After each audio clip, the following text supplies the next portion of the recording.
Hi, Steve here from Steve Suggests, and something a little bit different. I'm going to talk about a visit I made to a museum in Bangkok. Not knowing when we can go to Thailand again, I've sort of been thinking back about some of my past holidays and places I've been, things that I've done.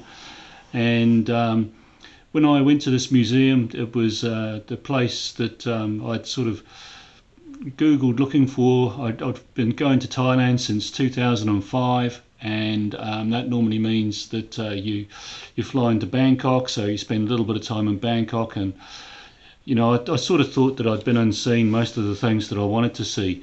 So what I'm referring to today, it's the Siriraj Hospital Museum. The official name is the Siriraj Karan Hospital, and that's in Bangkok Noi, Bangkok, by the south of the Chao Phraya River. Like I say, I'd been visiting Thailand since 2005 was my first trip, and you sort of, everybody goes to see the Grand Palace, or at least everybody I've spoken to has been and seen the Grand Palace and other sort of things like that. And I'd sort of heard about this, what people had called a macabre museum or something like that, and having somewhat a different sense of humour, I thought, oh yeah, it sounds like that could be me, I'll go and have a look. So to find out where it was, I googled, and it came up, and it was referred to as the Museum of Death. And part of why that was it included at that time the mummified body of a serial killer and cannibal. So to clear that up, I went in December 2017.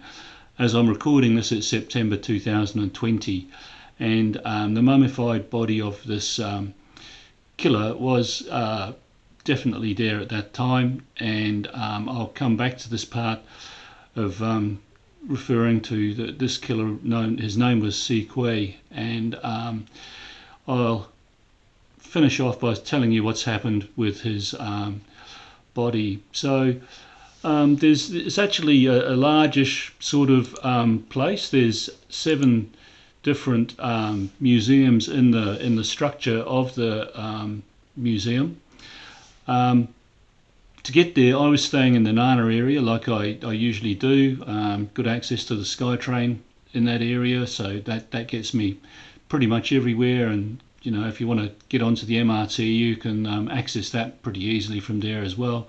So I caught the SkyTrain to Siam, where I used the interchange to leave the Sukhumvit line and get on the Ceylon line. And from there, I took the Ceylon line to the Sala Dang station, and that just leaves a short walk down to the Saton Pier. I caught the ferry, or maybe you want to call it a river taxi, whatever you like. The Saton Pier is also referred to as Central. Now the pier that you need to travel along on the river taxi to is called Wang Lang Pier, and it's actually labelled pier number 10. So as you leave Saturn Central, you travel from pier to pier, and you can see the numbers up there on there. So it's pretty easy to work out when you need to get off. I mean, you can be looking at it and you just see, oh yeah, that's pier number 9, number 10's my next one. There you go, Bob's your uncle sort of thing. So I travelled from the east side of the river. If you're actually on the west side of the Chao Phraya, maybe a taxi is the best way to get there. I don't know if that is the best way, but I would imagine that it probably isn't a bad way, and you can always use tuk-tuks and things like that. And apart from anything else, there's Google will give you different options if you're on the other side, so you can check that. So after getting to the Wang Lang Pier, I got off the boat like everybody else does, and sort of followed the people and came out onto this street, which was quite good because I checked my Google Maps, and it turned out that was the actual street that I wanted to access the hospital. So it wasn't a long way, I don't know, a couple of 100 metres or something from the where you exit the, I suppose I'll call it a ferry terminal, and you walk from there, and the hospital is up on your right. It's signposted, of course, um, and well, I sort of remember when I was getting in and walking around the buildings that there was a sign that seemed to be pointing in the wrong direction, but I sort of like hugged around the buildings and eventually came to the one that I wanted. Google Maps didn't really seem to be a whole lot of help once I was on the hospital grounds. When you get in there, most of the museums are going to be on the second floor. Admission for me in 2017 was 300 baht. I've seen people reporting since then that it's 200 baht. I don't know whether the price has been reduced or whether they just made a mistake when they were recording the details. One of the things that might catch you out by surprise is given that in a lot of places in Thailand you can take photographs, when you're actually in the museum proper you can't. There's no photographs, and they ask you to leave your camera in a provided locker, which is a locker free of charge, so you can leave your camera, phone and bags or whatever that you have, and then go around the museum from there. So obviously I wouldn't be talking about this if I didn't think it was a good place for a visit, or maybe I would if I wanted to say it's so bad, stay away, but that's unless I have a really, really bad experience. I don't intend actually putting my time into saying this is so bad, don't do it. So in my opinion, this is a good place to go, even though it's probably changed a little bit since 2017. So the first part that you go into is the main part, where there's all these bodies, like deformed babies and medical mishaps and things like this. But also there was the preserved or mummified body of this murderer. And, I sort of thought, not sure how I feel about this.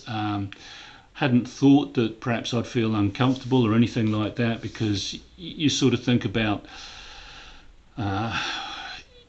we seem to be surrounded by deaths, murder, all that sort of thing. It's on the news all day, every day, movies, and perhaps I'd sort of become maybe desensitized, and it hit me more so when I saw the clothing on, like it wasn't a skeleton, but it was like a cardboard cutout, and the clothing was put over the top of this poor young woman who had been murdered, and the clothing was like it had been cut with a knife, and so there was the hole, and around the edges of the hole there were blood stains, and this was from something that had happened from 40 years earlier, and that to me was moving. Yeah, I felt awkward. I just sort of can't quite get the exact word, but it I suppose upset me in a way. I sort of thought that I'd just look and that'd be that, but yeah, something happened when I was confronted by, this is someone who actually unfortunately died, that was, violently murdered and all that sort of thing. Anyway, that's me. You might have a stronger constitution or something like that, and you can say so if you want to in the comments. It's not going to offend me. Your opinion's your opinion, my opinion's mine. There was some skulls that had been shot at, and so you could see where the bullet had impacted and things like that. And when I was in this part of the museum, a school party arrived, and sort of like young teenagers, I suppose, and they were just sort of like laughing, and I just sort of thought, wow, it's. I think if I was a teenager, with all my mates, as you do with peer groups and all that sort of thing, I quite possibly would have been laughing about looking at some of these things too. So that's just something that struck me. So as I said earlier, my first visit to Thailand was in 2005, and that took me to Phuket a year after the tsunami. And in the Forensic Museum, there are exhibits there in relation to the recovery afterwards of the Phuket tsunami, or the Boxing Day tsunami, call it whatever you want. And that there I found really interesting, I suppose. Probably, because I'd actually been to Phuket and seen it a year after, and I was surprised by the level of forensics that were needed for identifying these poor dead people. And I just looked at all the videos and read everything, and it was, really interesting, I thought. But it's not just about that. Like I said, there's seven different parts to this museum, and they go into other things like this hospital where it is at, the Siriraj Hospital. It is the oldest and largest hospital in all of Thailand. It's quite a sizable structure. One of the things that I learned by going around and looking at all of the buildings was that there's been a really high level of contribution to medical research from the Thai royal family. And the hospital was established in 1888 by King Chulalongkorn, and that's someone that the Thai people often refer to as King Number 5. You'd often see his photograph up on walls of Thai people's houses. If maybe you're just a tourist and you haven't been into a Thai person's home, but particularly when you get rural, they do show their love of the monarchy and displaying many photographs. Another thing I found out was that Malay Muslims came to Bangkok to make mattresses as early as the 1600s. They were already there, also there trading in silks and spices. And that's sort of history, if you like, of the Bangkok Noi area. That's in one of these other museums. I just sort of went around the whole lot of them, and as I say, I took my time. So if you're wondering how long you should allow to have a really thorough look, I think I saw everything I wanted to. I don't think I skimped on time, and it took me between 3.5 and 4 hours, and I must have arrived at, I'm just trying to remember, probably 10:30 or something like that. So I felt like my lunch was well overdue. And one of the good things about being in a hospital was there's a restaurant available. It could well have been the staff one or the staff cafe or whatever. And because my meal only cost me 35 baht, I walked into a subsidised restaurant. I don't know where you can get a pad thai in Bangkok for 35 baht. I've not had it that cheap on the side of the street or anywhere. And they served me. They didn't say, "I'm sorry, you don't look like you're a staff member. You can't eat here." So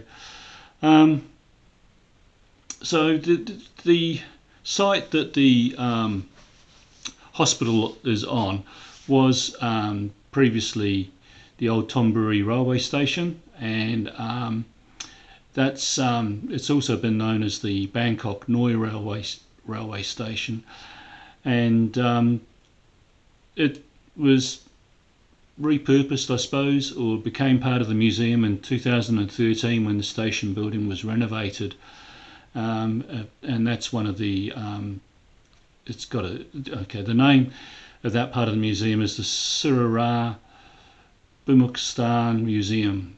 So I didn't read out all the names because they're all like that. I have to refer to my notes for all of them.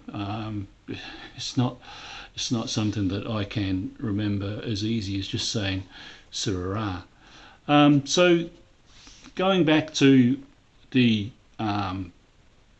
cannibal, the murderer, the dead mummified body of Si Kui.